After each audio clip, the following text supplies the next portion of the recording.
So साथीहरू आज चाहिँ हामी चाहिँ एकदमै प्योर गाउँले तरिकाले ढिँडो बनाउन गइरहेछौँ। फर्स्टमा चाहिँ तातो पानी उमाल्ने, तातो पानी उमालेपछि चाहिँ मिक्स आटाहरू गहुँको, कोदोको अनि फापरको 3टा आटा मिक्स गरेको हो। अनि मिक्स गरेको आटा चाहिँ उम्लेको पानीमा राख्दै चलाउँदै जाने।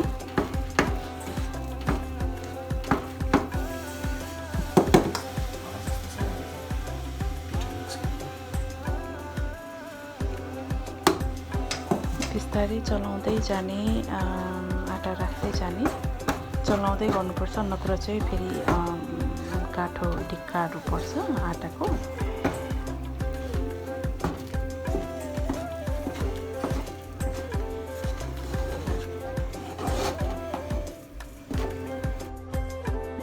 चलाउँदै जाने, मस्काउने भन्छ प्योर नेपाली शब्दमा चाहिँ मस्काउनु पर्छ।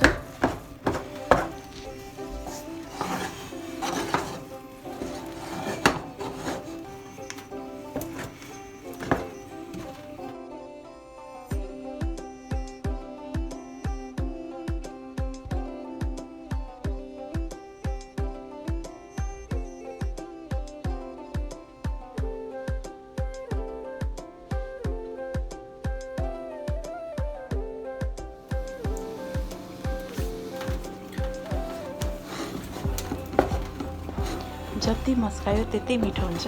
मस्काउनु चाहिँ निकै साह्रो हुन्छ।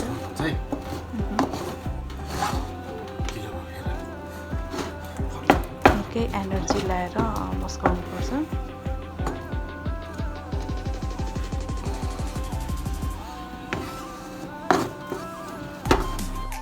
यहाँ चाहिँ सबै मिस्टर खालिङले मस्काउँदै हुनुहुन्छ।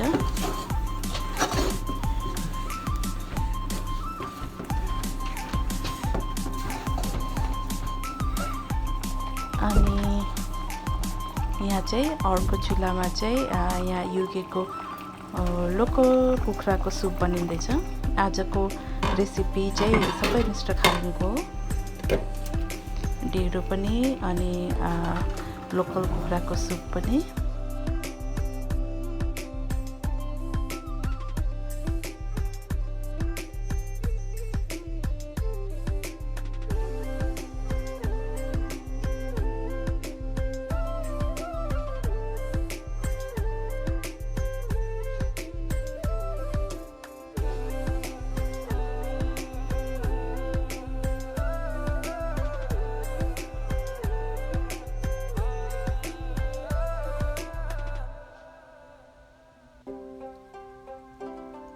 अब अलमोस्ट रेडी हुनु लाग्दैछ।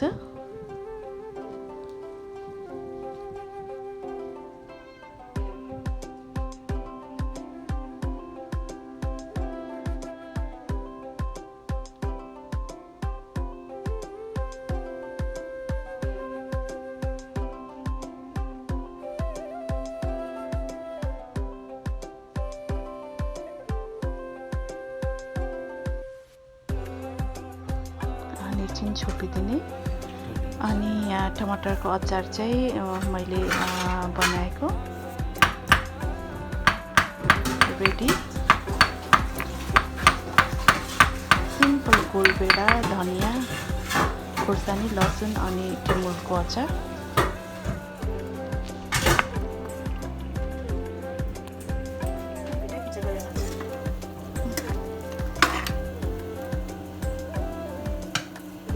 कुखुराको झोल पनि रेडी भइसक्यो। हल्का टपिङ अप विथ धनियाँ।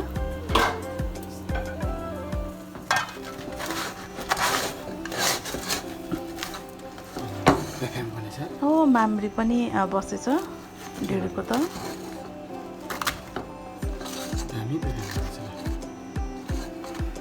यो माम्री पनि घिउ र हल्का नुन लगाएर भुटेर खानु दामी हुन्छ, मिठो हुन्छ।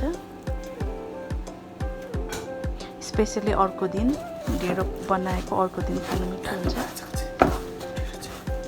अनि साथीहरू इट्स अलमोस्ट रेडी नाउ हामीले धरी बनिसक्यो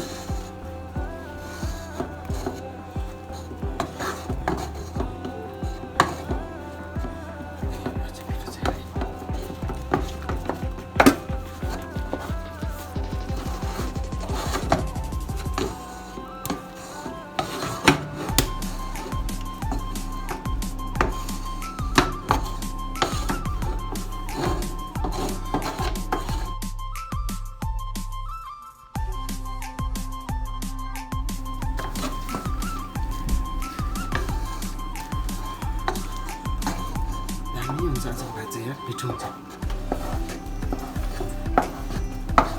चल पकाएको हुन्छ मसला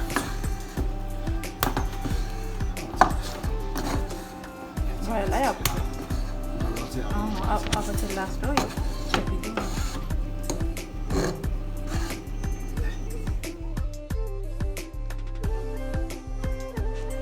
सो अब चाहिँ फाइनल्ली पाकेर पस्किँदै हुनुहुन्छ मिस्टर खालिङले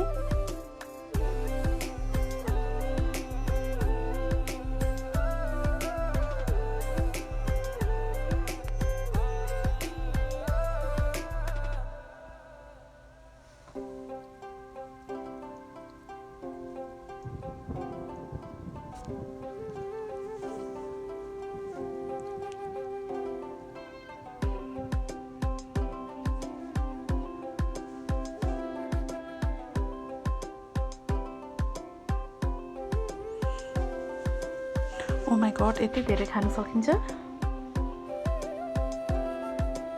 मिस्टर खालिङले त खानुहुन्छ मैले चाहिँ यति धेरै गाह्रै पर्ला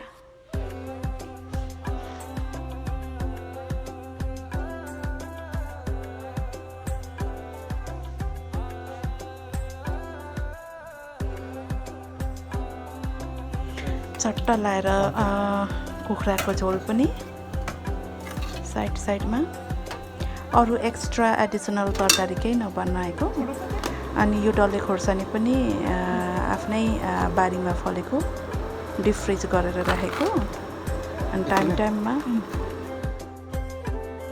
अनि यो घिउ माथिबाट टपअप